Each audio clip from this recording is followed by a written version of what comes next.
किसी जमात के लिए भी 100-200 बंदों को इकट्ठा करना और उनको अपने मुखालिफ या मुखालिफिन के खिलाफ जो है वो गाली गलोच करने के लिए भेजना, ये किसी के लिए मुश्किल नहीं है। ये PMLN ये हमारे लिए भी मुश्किल नहीं है। अगर मैं चाहूं तो ये छीदा टल्ली साहब की टल्ली जो है ये बड़े अच्छे अंदाज से खड़काई जा सकती है, लेकिन हम ये चाहते नहीं हैं। इनका घर से निकलना मुश्किल हो सकता है। वो जेलम में जो साहब कह रहे हैं ना कि जी इनका घरों से निकलना मुश्किल हो जाएगा, वो भाई हमने तो घरों से निकल के तुम्हारे मुकदमात का सामना किया है, हमने तो घरों से निकल के जेलों में जाके तुम्हारे जुल्म का जो है वो फेस किया है। और एक लम्हा भी जो है वो हमारे जो है वो इस्तकामत में लर्जिश नहीं आई। आपने हमारे खिलाफ जो है वो झूठे सजाए मौत के केसेस बनाए कि हम अपनी पार्टी से, अपनी लीडरशिप जो है वो पीछे हट जाएं। तो हमने तो अगले दिन आके यही कहा कि हम कल तक अपनी पार्टी के साथ, अपने लीडर के साथ 100% थे, आज हम 1000%। तो हम तो वो लोग हैं। ये आपको किसने ये गलतफहमी डाल दी है कि ये घरों से निकलना मुश्किल हो जाएगा, ये आपका निकलना मुश्किल हो जाएगा। आज एज प्रेसिडेंट PMLN पंजाब मेरे ऊपर बेपनाह प्रेशर है, लेकिन आप यकीन करें कि मैंने हर बंदे को कहा कि भाई खबरदार, अगर आपने पार्टी की इजाज़त के बगैर आपने कोई इनडिसिप्लिन किया तो आपके खिलाफ पार्टी एक्शन लेगी। आपने किसी जगह पे कोई इस किस्म की जो है वो आपने कदम जो है वो नहीं उठाना। तो इसका मतलब ये नहीं है कि हम नहीं कर सकते। ये बहुत आसान है, ये 150 आदमियों को इकट्ठा करना और उनको भेज देना किसी जगह पे भी जाएं जी, जाके गालियां दें, जाके जो है वो ये कर रहे हैं, ये तो बड़ा आसान काम है। लेकिन हम समझते हैं कि इन दी लॉन्ग रन इससे सियासत तल्ख होगी, इससे फिर सियासत मुश्किल हो जाएगी, इससे सियासत भी किसी और तरफ निकल जाएगी। ये पार्लिमानी जमहूरी सिस्टम जो है ये ना उसके लिए बेहतर है, ना ये इस मुल्क के लिए बेहतर है। तो हम ये नहीं करना चाहते। लेकिन एक सवाल जो है वो मैं छोड़े जाता हूँ कि कब तक ये सोच लें, जो यहाँ पे कहते रहे कि जी इनको पता चल जाएगा जो है वो कल क्या होगा वहाँ पे। तो मैं भी उन्हें कहना चाहता हूँ कि आप एक लिमिट को ऑब्जर्व करें, उसके बाद नहीं तो आपको भी पता चल जाएगा कि फिर जो है वो यहाँ पे क्या होता है। हमारे हौसलों, हमारी इस्तकामत का आपने 4 साल, पौने 4 साल बड़ा इम्तिहान लिया है। अब आपको यकीन आ जाना चाहिए और आपको चाहिए कि आप आइन और कानून के मुताबिक जो है और जो जमहूरी रवायात हैं उनके मुताबिक जो है वो आप मुकाबला करें, उनके मुताबिक जो है वो आप हमारे ऊपर जो भी आपको एतराज़ है, जो भी है वो आप करें, लेकिन आप इन लिमिट्स को जो है वो क्रॉस ना करें। और ये बात दुरुस्त नहीं है कि इमरान खान नियाज़ी साहब जो है वो सिर्फ इस मकसद से बचने के लिए कि उनके खिलाफ जो है वो करप्शन के जो स्कैंडल्स हैं वो निकल आएंगे, वो उन्होंने जो है वो साजिश का ड्रामा कबीर चाहते हैं वो कि जी मेरे खिलाफ बहुत बड़ी साजिश हो गई है। और कभी जो है वो इस किस्म की गुफ्तगू करते हैं कि जी शादियाँ नहीं होंगी आपकी।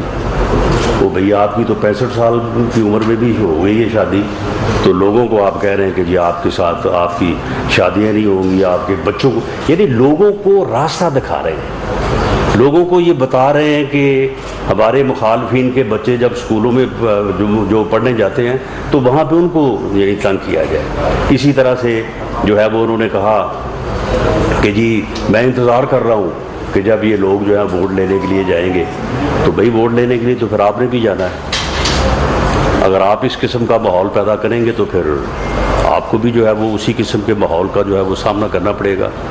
लेकिन पहल हमारी तरफ से ना पहले हुई है कभी, ना अब होगी, लेकिन पहल के बाद फिर जब दूसरा, तीसरा, चौथा मकाम आता है तो फिर उसमें जो है वो फिर बाज़ औक़ात चाहते हुए भी जो है वो फिर आपके ऊपर पार्टी का प्रेशर होता है, लोगों का प्रेशर होता है, और उसमें फिर जो है ये मुश्किल हो जाता है। तो ये अब इस मकसद के लिए कि गवर्नमेंट जो है वो इनके स्कैंडल्स के ऊपर जाएगी और इनकी जो यानी ऐसी ऐसी चीज़ें इनके सामने आ रही हैं कि आप यकीन करें हम तो वो किरदार नहीं अपनाएंगे, वरना हम भी ये कर सकते हैं शहजाद अकबर की तरह के यहाँ पे प्रेस कॉन्फ्रेंस बुक करें और बड़ी लंबी लंबी बातें करें और ये भी है वो भी है।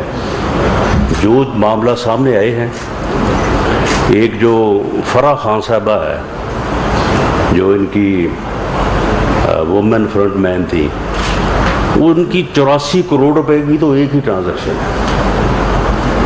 रिंग रोड का किस्सा उससे भी बड़ा और बहुत ही मुख्तलिफ है। हाउसिंग सोसाइटीज़ जो हैं उनका मामला अरबों में है।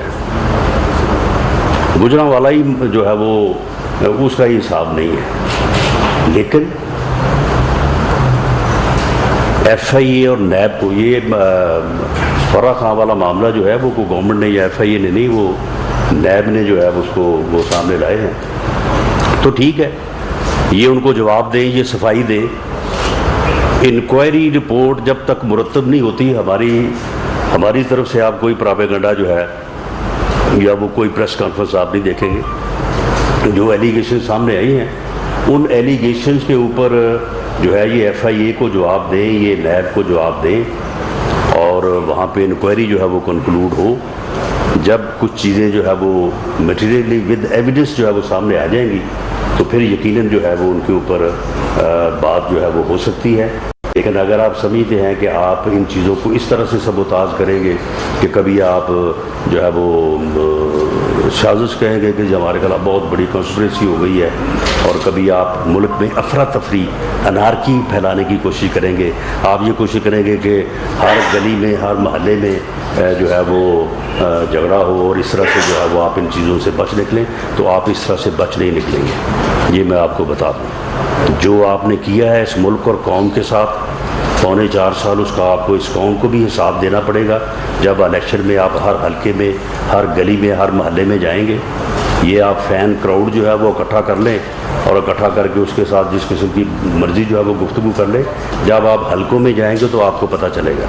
जो आपकी सपोर्ट है वो आपने देख ली है। ये आपने ये 2 दिन पहले आपने पूरे मुल्क में कहा कि जी इलेक्शन कमीशन के ख़िलाफ़ एहतजाज किया जाए, हर ज़िले में किया जाए, पूरी कौम बाहर आ जाए, ये हो वो हो। पूरे पंजाब के 36 ज़िला में टोटल 2345 लोग जो है वो एहतजाज करने के लिए आए। कहीं पे 60, कहीं पे 70, कहीं पे 100 बहुत कम जगहों पे। तो ये आपकी ताकत है।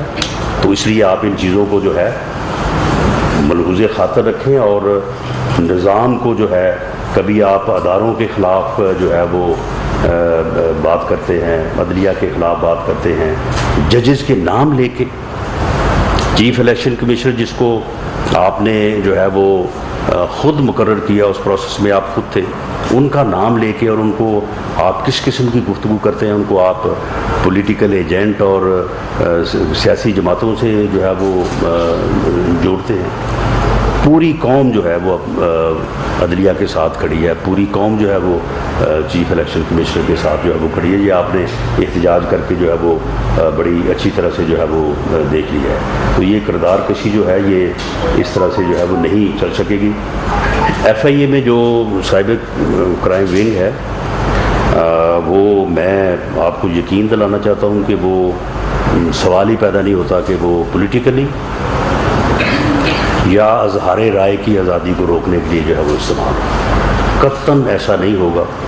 इस बारे में प्राइम मिनिस्टर की भी और हमारे पार्टी लीडर मियां नवाज शरीफ साहब की भी बड़ी वाज़ेह इंस्ट्रक्शंस हैं कि इस बारे में जो है वो ख़ास तौर पे जो है वो ख्याल रखा जाए। हम हज़ारे राय की आज़ादी को पूरी तरह से जो है वो प्रोटेक्ट करेंगे, बल्कि उन लोगों के पीछे जाएंगे जो लोग हमारे सहाफ़ी भाइयों के या जो हज़ारे राय की आज़ादी के ऊपर यकीन रखते हैं और उसको एक्सरसाइज करते हैं, उनके पीछे जा रहे हैं।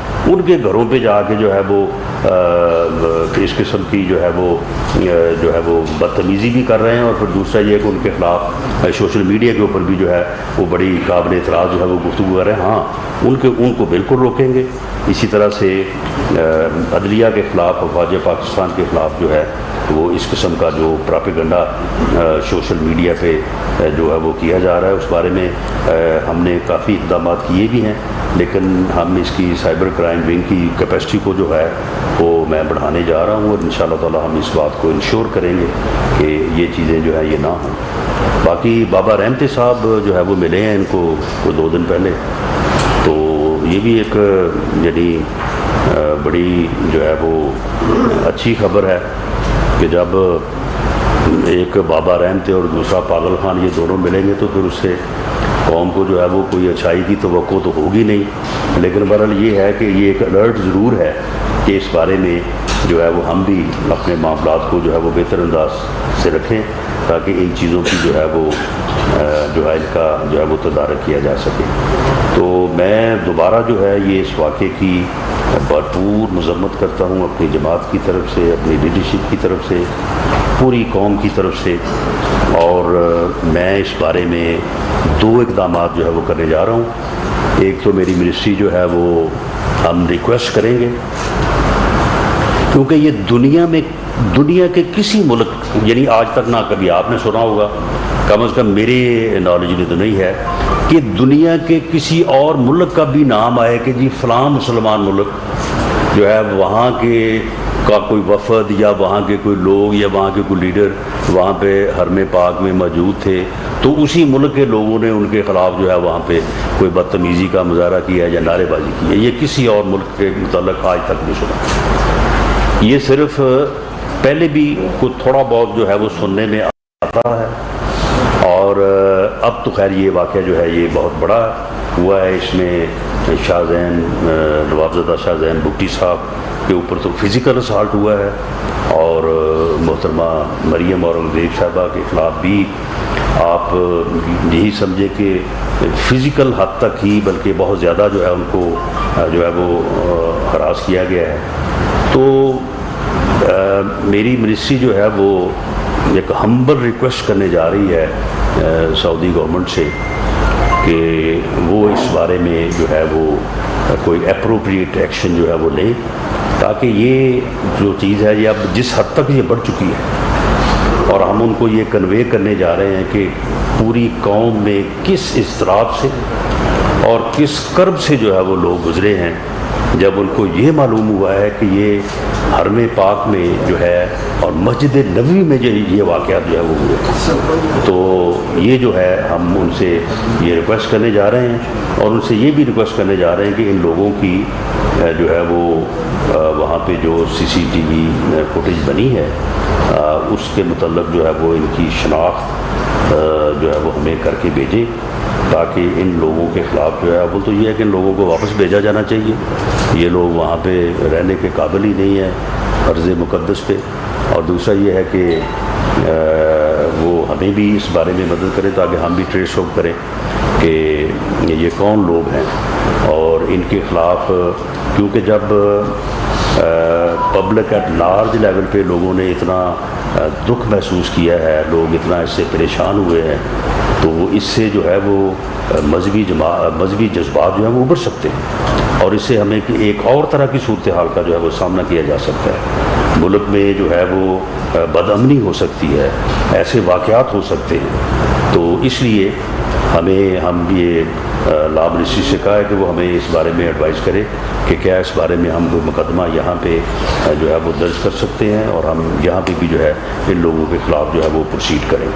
तो अभी कैरा साहब बात करेंगे, उसके बाद फिर आपके क्वेश्चन लेंगे। जी कैरा साहब। बहुत शुक्रिया।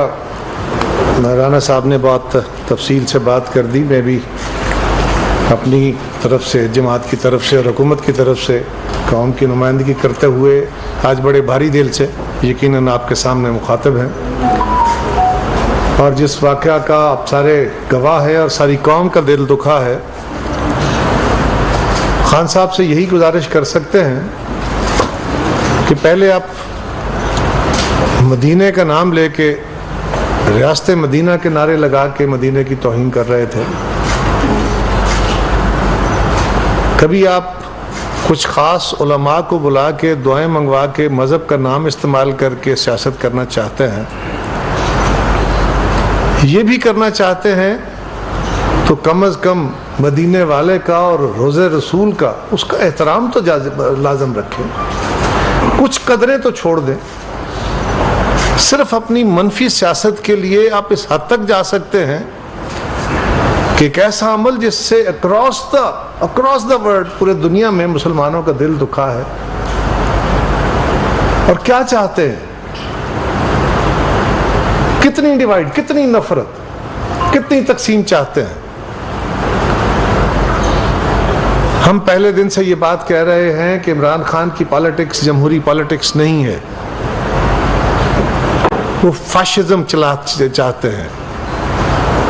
उनके मुखालिफ हर बंदा जो है वो मुल्क का दुश्मन है, वो अकेले अक्ल बालग हैं, वो अकेले गैरतमंद हैं, वो अकेले अक्लमंद हैं, वो अकेले यूरोप को जानते हैं, वो अकेले अमेरिका को जानते हैं, वो अकेले फाटा को जानते हैं, वो सब कुछ एक ही हैं। और उनके अलावा बाकी सारा मुल्क, सारी जो कौम है वो बर्बादी की दास्तान है। और दुनिया में कोई ऐसा नहीं हुआ जो अकेले चाहे और अकेले सोचे कि मैं एक हूं और मैं सब कुछ ठीक कर लूंगा। जो गुफ्तगू उन्होंने पिछले दिनों अपने गुफ्तगू जो अपने खिताबात में की है, मेरा वो मौजू नहीं है, लेकिन अगर उसका थोड़ा सा डिटेल तर्जिया किया जाए तो वो इतनी बड़ी तौहीन के जुमरे में आता है कि इंसान, अल्लाह माफ़ी, हुकूमतें आती हैं जाती हैं, खान साहब हौसले से जीना भी सीख ले। और आज मैं कौम के सामने ये बात भी रखना चाहता हूं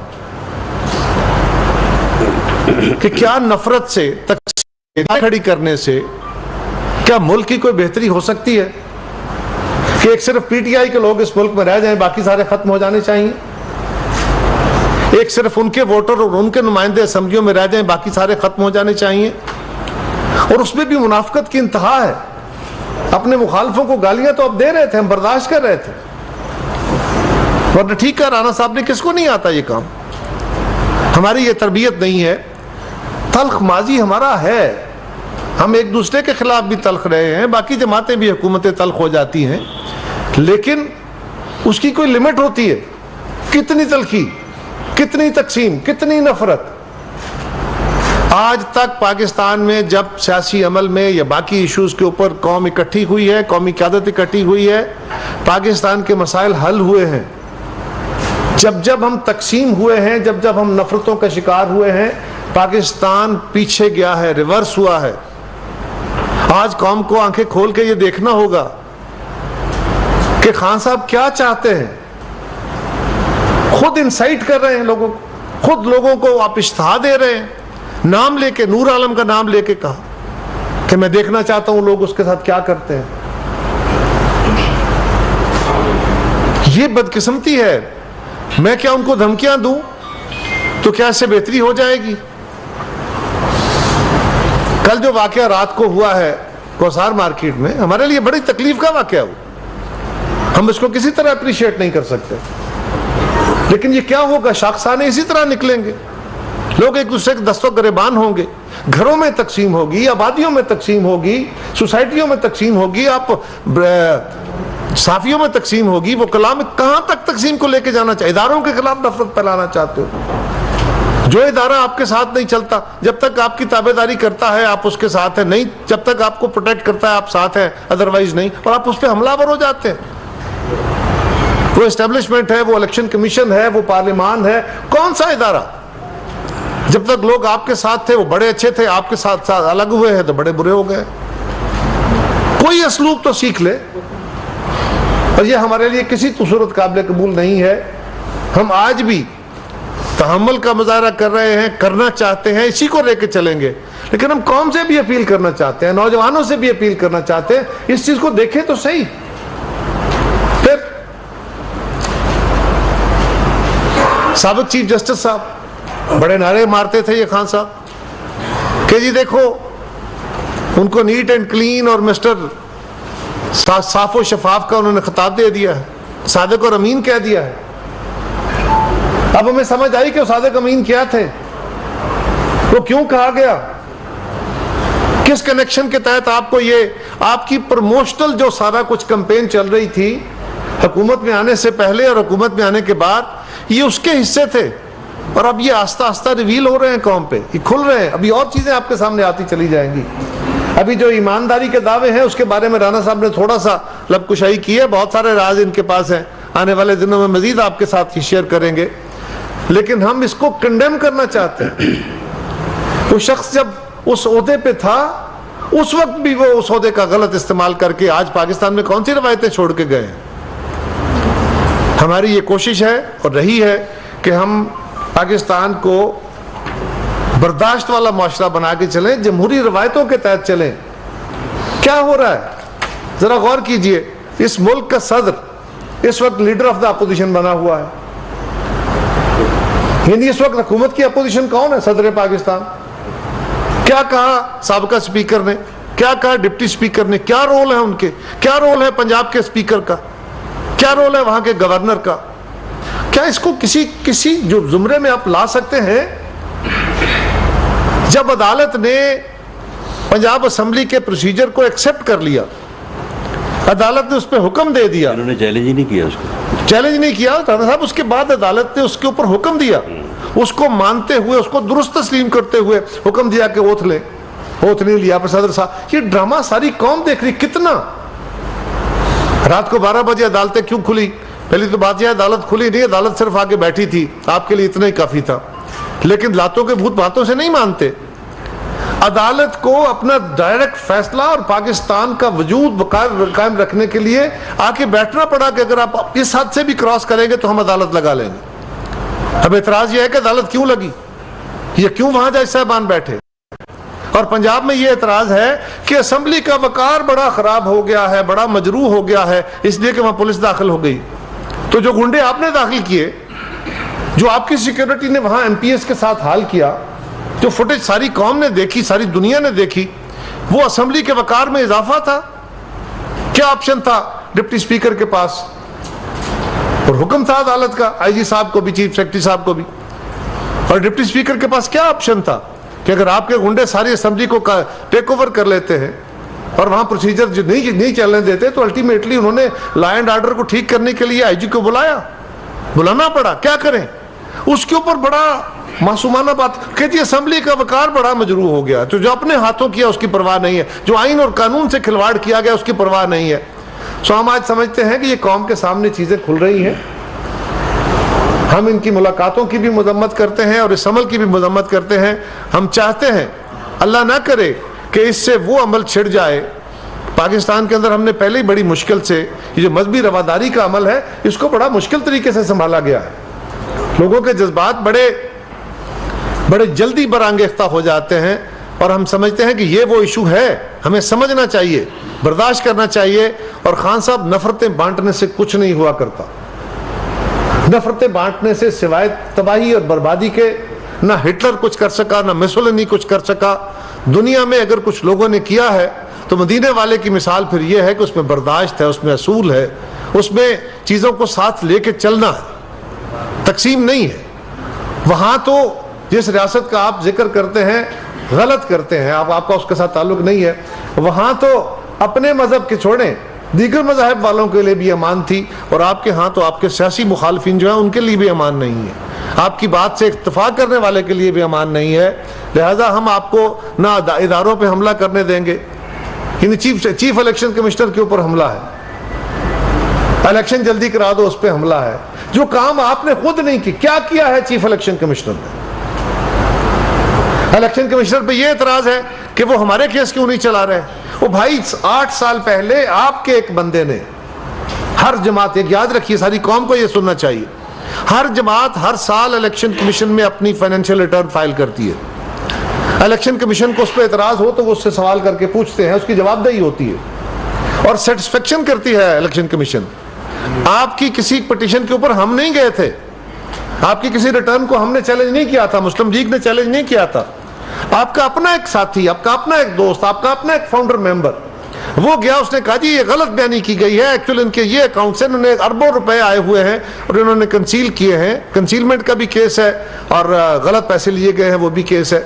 उस केस के ऊपर 8 साल से आप भाग रहे हैं। आज आपको एतराज यह है कि पीपल्स पार्टी और मुस्लिम लीग के केस क्यों नहीं सुने जा रहे। हमारे खिलाफ आपके पास सबूत है, आप जाइए अदालत में दे दें इलेक्शन कमीशन को। इलेक्शन कमीशन हमसे पूछेगा, हम उसको जवाब देंगे, हमारे खिलाफ प्रोसीजर होगा, हम उसको अब जाके उसको फेस करेंगे। लेकिन अगर हमारे खिलाफ ना आपके पास कोई सबूत है ना किसी और के पास कोई सबूत है और हम हर साल सारी जमातें अपनी रिटर्न फाइल करती हैं, तो आपका यह एतराज कि जी हमें बराबर रख के चलें। वो बाबा बराबर किस बात पे रखें? एक कोई पता नहीं PPP नाम की एक फर्म है अमेरिका में, वो पॉलीप्रोपिलीन के कोई नाम को कारोबार करती है, उसका एक अकाउंट उन्होंने दिया, देखो जी ये PPP का अकाउंट है, उसकी तफसील सारी दे दी गई। ये सब प्रोपेगेंडा है, सिर्फ इस बात का कि आपका केस अब मिच्योर हो गया है और अदालतों ने कहा है कि उसको जल्दी फैसला करना चाहिए। कितना वेट करना है? अब आप उस पर हमलावर हो गए तो इन हमलों से काम नहीं चलेगा। ना जाती हमलों से अब आपका तशख्खुस बहाल होगा, ना मजहब के ऊपर हमलों से आपका तशख्खुस बहाल होगा, ना इदारों के ऊपर हमलों से आपका तशख्खुस बहाल होगा, क्योंकि अफराद का किरदार और इदारों की मजबूती ही अल्टीमेटली जमहूरियत की मजबूती का बायस होती है। हम इस बात की शदीद मजम्मत करते हैं। और खान साहब के देखिए कितनी अफसोसनाक बात, चीफ इलेक्शन कमिश्नर की मुखालफत में जाते हुए, अच्छा आजकल बड़ा एक और रिवाज हो गया कि मुझे बड़ी गलत एडवाइस आई थी, वो मैंने जस्टिस फलां साहब के खिलाफ जो रेफरेंस फाइल किया, बड़ी गलती कराई गई मुझसे। वो जो स्पीकर के बारे में मैंने कहा मुझे गलत राय आई थी, वो भाई अनोखे लाडले की कौन कौन सी गलती इस कौम भुगतनी है? चीफ इलेक्शन कमिश्नर के ऊपर हमलावर होते हुए भूल गए, ये कह दिया कि जी मैंने तो नहीं रखा, अपोजिशन की तो राय नहीं थी, मुझसे एस्टेब्लिशमेंट ने रखा है। यही कहा था ना खान साहब ने, एस्टेब्लिशमेंट ने प्रपोज किया था। क्यों जी एजाज साहब, यही कहा था ना। तो हमने पूछा बताएं किसने कहा था आपको, किसके कहने पर रखा था आपने? और ये बात तो खान साहब खुद मान रहे हैं कि मैंने अपने आइन से इन्हिराफ किया, मैंने अपने ओथ से इन्हिराफ किया, मैंने जो उसका प्रॉपर फोरम था वो इस्तेमाल नहीं किया, बल्कि किसी और के कहने पर रखा है।